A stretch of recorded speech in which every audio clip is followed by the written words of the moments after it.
വെള്ളിക്കുളങ്ങര കരിക്കാട്ടോളി പ്രദേശത്ത് പുലി ഇറങ്ങിയതായി അഭ്യൂഹം. റോഡരികിലുള്ള സ്വകാര്യ പറമ്പിൽ പുലിയെ കണ്ടതായാണ് പരിസരവാസികൾ പറയുന്നത്. ഇവിടെയുള്ള പറമ്പിൽ പുലിയുടേതെന്ന് സംശയിക്കുന്ന കാൽപ്പാടുകൾ കണ്ടെത്തിയിട്ടുണ്ട്. പുലിയുടെ സാന്നിധ്യമുള്ളതായി വാർത്ത പറയുന്നതോടെ പ്രദേശവാസികൾ ആശങ്കയിലാണ്. പുലർച്ചെ ടാപ്പിംഗ് ജോലി ചെയ്യുന്നവരാണ് കൂടുതൽ ഭയാശങ്കയിലുള്ളത്. കഴിഞ്ഞ ദിവസം വൈകുന്നേരം വീടിന് സമീപം പുലിയെ കണ്ടതായി വീട്ടമ്മയായ സുലേഖ പറഞ്ഞു. 6:15 ഇപ്പോഴാണ് ഇത് വന്നേ. ഞാൻ ഇവിടെ കോഴികൾ പറക്കണ കണ്ടപ്പോൾ നോക്കിയപ്പോൾ പുലിയാണ് പോണത് കണ്ടത്. അത് ഈ മതിൽ ചാടി കടന്നു പോയത്. പിന്നെ ഇന്നലെ 6:15 വീണ്ടും വന്നു എന്ന് പറയുന്നുണ്ടായിരുന്നു. പുലിയെ വീടിന്റെ പരിസരത്ത് കണ്ടതായി മറ്റു ചില വീട്ടമ്മമാരും പറയുന്നുണ്ട്.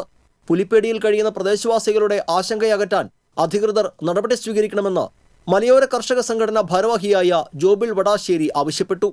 നമ്മുടെ വെള്ളിക്കുളങ്ങര പരിസരത്ത് 3-4 ദിവസങ്ങളിലായിട്ട് പുലിയെ പല സ്ഥലത്തുമായിട്ട് കണ്ടുകൊണ്ടിരിക്കുന്നുണ്ട്. ജനങ്ങൾ ഇവിടെ ഭീതിയിലാണ്.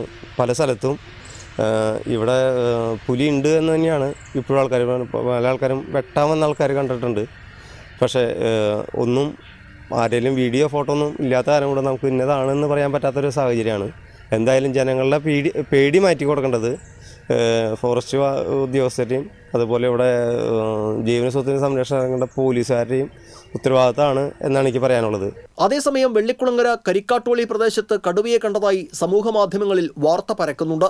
എന്നാൽ ഇത് തീർത്തും അടിസ്ഥാനരഹിതമാണെന്നാണ് വനപാലകർ പറയുന്നത്. TCV കൊടകര.